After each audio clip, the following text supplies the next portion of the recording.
बिस्मिल्लाहिर्रहमानिर्रहीम अल्हम्दुलिल्लाह वस्सलातु वस्सलामु अला रसूलिल्लाह व अला आलिहि व अस्हाबिहि अजमाइन। अल्हम्दुलिल्लाह हमारे लिए ये सआदत की बात है कि इस वक्त हम मदीने शरीफ की गलियों में घूम रहे हैं। अभी मस्जिद नबवी शरीफ से बाहर आए हैं और अल्हम्दुलिल्लाह हमारे सामने जो अजीम शख्सियत मौजूद हैं, हज़रत सरकार गौसे आज़म रज़ी अल्लाह तआला अन्हु की जो है 27वीं पुश्त के जो शहज़ादे हैं सैयद हम्माद क़ादरी अल जीलानी हाफिज़हुल्लाह, कश्मीर में जिनसे हमारी मुलाकात हुई थी। और ये हमारे लिए ज़िंदगी की जो है बहुत बड़ी सआदत है कि सरकार की बारगाह में भी अल्हम्दुलिल्लाह हज़रत से जो है मुलाकात हुई और जो है बहुत सारी मोहब्बतें मिली। हज़रत के बड़े भाई हज़रत सैयद शफ़ाअत जीलानी साहब क़ादरी बगदाद शरीफ के सफ़र में जो है बगदादी मोहल्ला में साथ थे, बड़ी बरकतें हासिल हुई। और हज़रत सैयद हम्माद क़ादरी साहब क़िबला अल्हम्दुलिल्लाह मक्के शरीफ में भी ज़ियारत हुई और मदीने शरीफ में भी हज़रत से हमारी ज़ियारत हुई। हमारे लिए बहुत बड़ी सआदत की बात है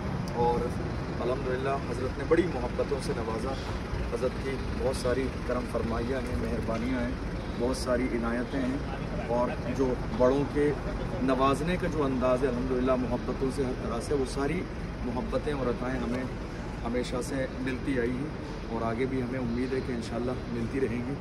हमने बहुत कोशिश की हज़रत अंदर रहें, लेकिन हज़रत हमें बाहर छोड़ने के लिए तशरीफ़ लाएँ। ये हज़रत की करम फरमाइयाँ हैं, अल्लाह सलामत रखे, बुरी नज़र से महफूज फरमाए और हज़रत की जो है हाज़री कबूल हो और इन जो है शहज़ादों के सदक़े में अल्लाह हमारी भी हाज़री सरकार की बारगाह में कबूल फरमाए और जितनी भी दुआएं हम सरकार की बारगाह में करें अल्लाह सबको पूरा फरमाए और जब तक दुनिया में रहें ईमान के साथ रखें और जब दुनिया से जाएं तो अल्लाह हमारा ईमान पर ख़ात्मा नसीब फरमाए। इंशाअल्लाह कल की तारीख़ में एक ख़ूबसूरत सी नात पाक सल्लल्लाहु अलैहि वसल्लम की महफ़िल होगी इंशाअल्लाह, और वो महफ़िल ऐसी होगी जो इंशाअल्लाह कोशिश करेंगे अगर मुमकिन रहा और नेट का सिस्टम मुनासिब रहा तो वो लाइव आपको भी मदीने शरीफ से महफ़िल नातखानी में जो है शरीक करने की कोशिश करेंगे और बहुत कुछ हज़रत सैयद साहब क़िबला से भी हमें सुनने को जो है मिलेगा।